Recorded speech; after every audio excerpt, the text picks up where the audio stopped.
Chapter 27. It wants to possess me, Jenny said incredulously. She suddenly felt dazed and feeble. Yes. I'm sure of it. That's why we have to stop it and banish it back to the underworld, Anne said. Maya raised her hand in a halting motion. She perked her ear. Excuse me. Did I hear correctly? You said we? Anne sighed heavily. Yes. The ritual that has to be performed can't be done alone. She started to rummage through the bulky canvas bag resting next to her foot. I need your help, girls. Having reached low into the bag had obviously been exerting, because when Anne retrieved a sharp knife with a silver handle, she was breathless. Well, what are you going to do with that knife? Jenny stuttered. I'll need a little bit of your blood. Maya stepped in front of Jenny in a protective stance. Whoa, and don't you think this is a little extreme? That knife is huge, and we don't know if it's really after her or if Jenny is really psychic to begin with.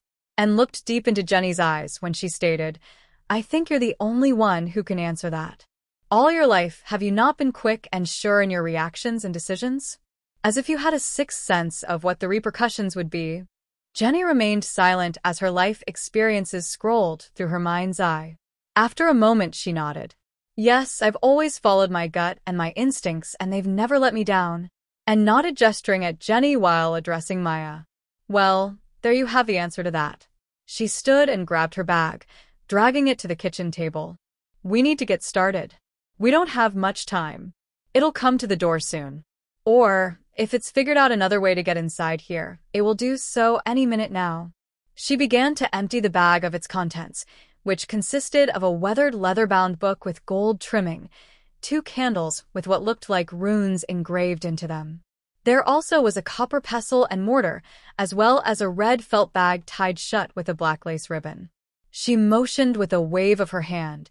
Come, Jenny. I have to use this knife to draw some of your blood. Jenny hesitated, asking in a trembling voice, Why? And looked up at her and smiled reassuringly. Don't be scared, Jenny. I have to use this knife because it's blessed. But I won't make a deep cut. I only need a drop or 2 of your blood, and of mine. You and I will be performing the ritual together, so that's why I need your blood.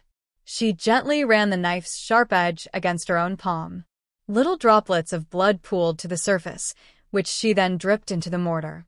As she wiped her palm dry before applying a bandage, she said, See, that's all I'll need from you. In a low hum, Jenny uttered, extending her hand. All right, and cut her slightly. Jenny felt a stabbing, then stinging pain, but it was soon done, and handed her a bandage to apply over the cut. She motioned to the chair facing her at the table. Please sit. I'm almost done getting ready, and once I am, we'll wait for it to come again. We'll be ready. It was a good thing and looked and sounded sure of what had to be done, because Jenny hadn't the faintest idea what was going to happen next. Chapter 28. Maya teetered on the chair. Her head bobbed in a downward motion. She jerked it up and forced her eyes open. What time is it? It's 2:45. You should make yourself a cup of coffee, Jenny suggested.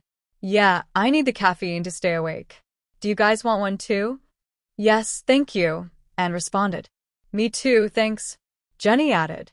While Maya poured ground Colombian coffee into the coffee maker's basket, she yawned emphatically. It's been almost 2 hours we've been waiting. Maybe it gave up and left to choose another host. And shook her head. Not unless it's found another psychic whose abilities have fully developed. And the odds of another psychic living in this remote area are scarce. Maya cleared her throat. Excuse me. But aren't you a psychic whose abilities are fully developed? Why hasn't it come after you? And threw her head back, laughing until she began to choke on her own saliva. Oh, my dear. My abilities have gone beyond fully developed. Now they hover on the brink of being too ripe to be of much use. Plus, I'm no spring chicken. At 90, I don't have many years left on this earth. Her face suddenly turned serious. No, this disembodied demon yearns to thrive, grow, and flourish, not just survive. Make no mistake, girls. It hasn't given up, nor has it forgotten its ambitions. It wants to possess Jenny so that it can execute all its malevolent wishes. Her smile returned, but I'm not going to let it hurt either of you. The knot in Maya's stomach tightened.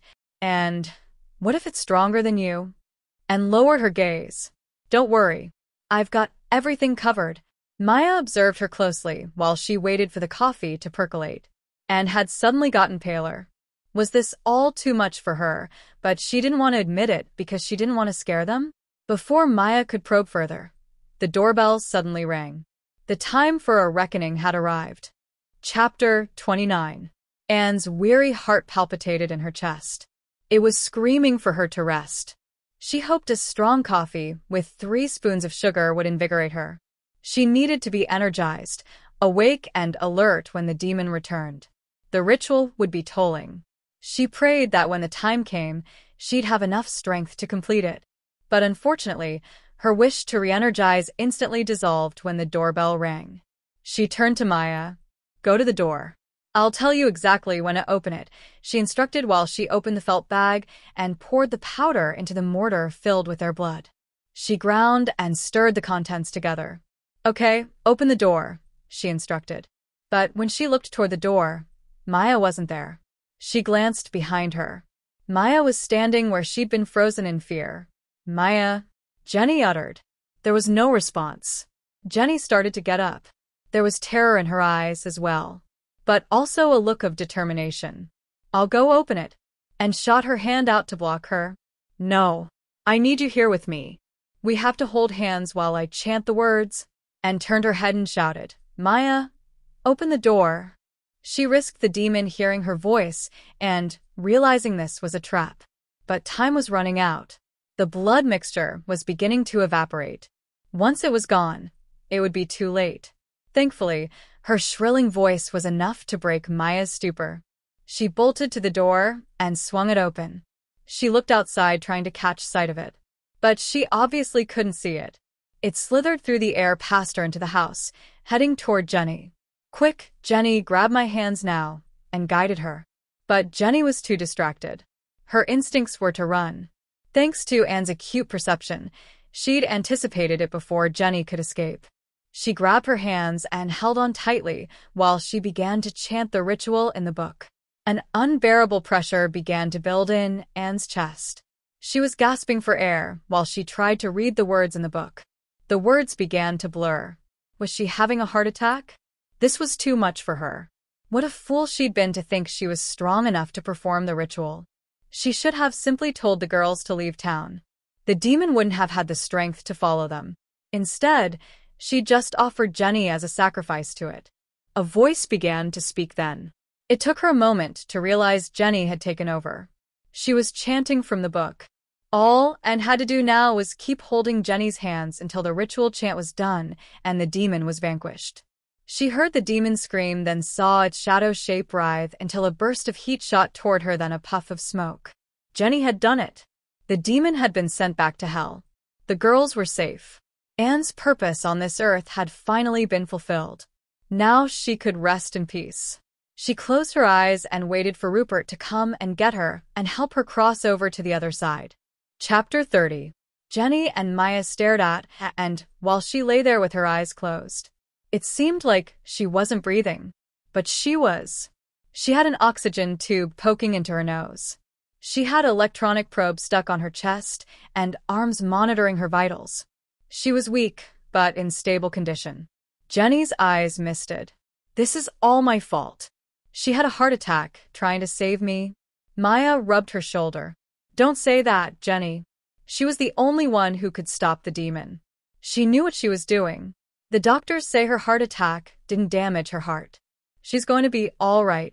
I can't help but worry. She saved me. I owe her my life. A moan escaped from Anne's lips as her eyelids fluttered. Maya leaned over to look at her. She's waking up. Anne's eyes opened. They appeared dilated when they fixed on Jenny. Jenny touched her hand lightly. And you're in the hospital. Anne's pupils narrowed. She offered them a weak smile. You're both okay, she said in a raspy voice. Jenny nodded. Yes, we are. And it's all thanks to you. And shook her head slightly. No, dear. It was you who sent it back. She pointed to the table beside the bed. Do you mind giving me some water? My throat is parched. Maya helped her sip water through a straw and said, "You're going to be fine. The doctors say you'll be going home in a few days. They just want you to regain your strength before you do," and nodded. When she spoke next, her voice was softer. The water had obviously helped. "Yes, I know." Maya jerked her head back, frowning. "How could you know that? You've been asleep until now." Anne sighed. "Rupert told me I was going to be fine. My time here isn't over. I still have one more job to do before we can be reunited again." Maya's eyes widened in wonder. "You spoke to your dead husband?" She laughed weakly. "I'm a psychic, remember? I can communicate with the dead. I've never stopped talking with Rupert even after he passed." "Did he tell you what you still need to do?" Maya asked, and looked first at Jenny then at Maya. "Yes, he did. But I don't know if it'll happen. It depends on two girls who are pet sitting next door." Jenny pointed at herself in confusion. "Us? Why us?" "Well, you see, I need to teach two apprentices what I know. They have to take over where Rupert and I left off, vanquishing demons and investigating paranormal phenomena. So, would you be interested?" Both Jenny and Maya giggled. Yes. "That would be amazing to learn all that. But we'll be leaving in a month. How can you teach us all you know in a month?" "I've been thinking of moving to the city. Living near the water and the cold temperatures around here have been wreaking havoc on my body. I think the milder and drier temperature of the city will help me a lot. So, would you mind becoming my apprentices then?" "Most definitely," Jenny cheered. Just then a nurse peeked in. She smiled. "I thought I heard voices in here. You're awake, Mrs. Vanier. That's great." She then looked at Jenny and Maya. "Would you ladies mind leaving the room for a bit while I check on my patient?" "Oh, they're just leaving. Rocky has been barking for them. Plus, Lucy the cat will need her pump or she'll have an asthma attack soon." Jenny was about to ask her how she knew that, but then remembered who she was speaking to. "Are you sure you're going to be all right?" she asked instead. And smiled, nodding. "Yes, dear. I'm going to rest and follow the doctor's orders, so I can get better faster and leave. I have a lot to do before I move." Alarm flashed before the nurse's eyes. "You can't overexert yourself, Mrs. Vanier," Maya said. "Don't worry. We'll be the ones packing for her. We'll make sure she takes it easy from now on." And laughed. "I can attest to that. You girls will most certainly keep a watchful eye on me." She waved. Go on. "I'll see you later." Jenny and Maya left. Jenny sighed loudly. "I still can't believe everything that happened, and now we're going to be her apprentices. I mean, I wanted a summer job, but this is turning out to be a job for life. I'm excited about it. But what about you? Are you sure you want to do this?" Maya shook her head in affirmation. "Yes, I'm sure. I don't need to be psychic to know there will never be a dull moment." Jenny's psychic sense had to agree with Maya's prediction.